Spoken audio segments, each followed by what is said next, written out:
Well, hello there, sound and live feed operators. I just wanted to give you another little training this week on the in-ear monitors as well as the live feed setup.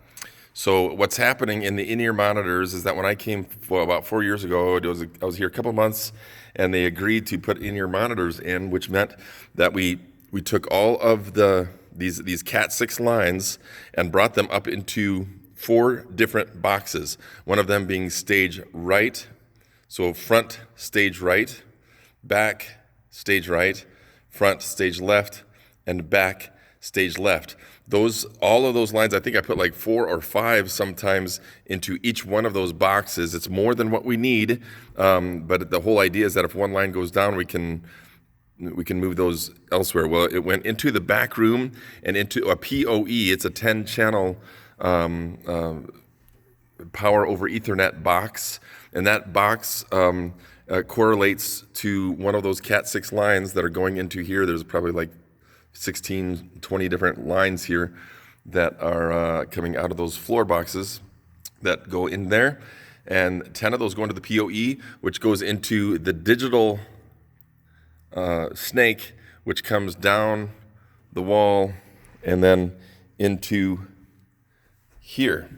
Now, in order to figure out what is there, I go to the in-out here, and in the outputs, I go to the IP direct outs, and I go to this ME button, and now I can see what we have put on here. Kick and snare. Kick is on 1, snare is on 2, and right overhead mic is on 3. Well, there's all your drums, and then it starts all of the guitars there with bass, acoustic, electric, and then and etc. So how do I know what is on there? Well, on the ME500s there is a list of those of what is on channel 1, what is on channel 2, and what is on channel 3, and etc. up to 16. So you can see it goes to 16, and then it's done. That's because there is nothing else there. So yes, then let's see if we can have enough time to work on a live feed, how that's set up. All right, coming from the board, I'm still in out, outputs, mix out, and in our aux 2, left and right, we have 13 and 14 selected. So back here in the back here, and that's, by the way, that's on the local. Local is everything that is on here. S-Link is everything that comes from the back room there from the digital mixes.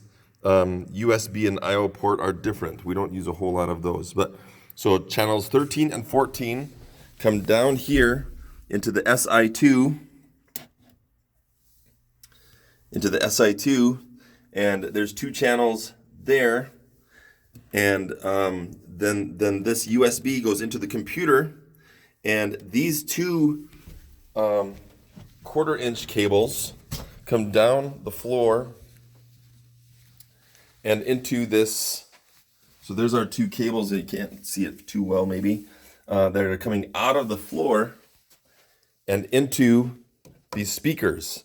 Now here you need to make sure that you're turned on. There's a switch that's turned on, and this is at least at 3/4 strength. You want to kind of keep those close, because we've had some issues where we lost a lot of signal because there's a switch here and this one as well. These are powered monitors, so that kind of thing. So then you can use your iPad to be able to control the aux 2 channels, and the house guy can control his house channels. aux 2 house. So there's one more thing here. Sometimes the iPad doesn't link with the board. You need to go to utility. Is it data?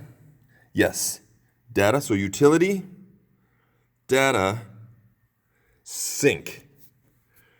and then sync mode.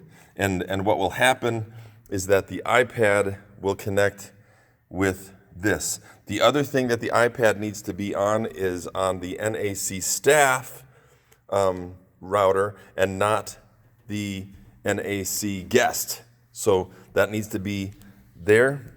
This needs to be synced because sometimes if it's not showing SQ6 on the mix pad there, then it won't show. So you need to do the sync mode, which is utility data sync.